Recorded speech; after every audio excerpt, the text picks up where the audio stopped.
વિસાવદર 87 વિધાનસભા બેઠક માટે કોંગ્રેસના ઉમેદવારે ફોર્મ ભર્યું હતું। વિસાવદર 87 વિધાનસભા બેઠક માટે કોંગ્રેસ પક્ષના નીતિન રાણપરિયાએ નામાંકન ગવાયું હતું। ઉમેદવારી ફોર્મ ભરવા સમયે પરેશ ધાનાણી સહિત કોંગ્રેસના આગેવાનો હાજર રહ્યા હતા।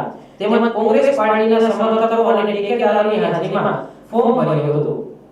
સરદારના સ્વાભિમાન અને બાબા સાહેબના સંવિધાનની રક્ષણ કરવા માટે હું આજે ચૂંટણી મેદાનમાં છું અને હું એક નાના પરિવારમાંથી આવું છું અને કોંગ્રેસ પાર્ટીએ મારા ઉપર વિશ્વાસ મૂકી અને આવી ખરાખરીની જંગની ચૂંટણીમાં મને ટિકિટ આપી।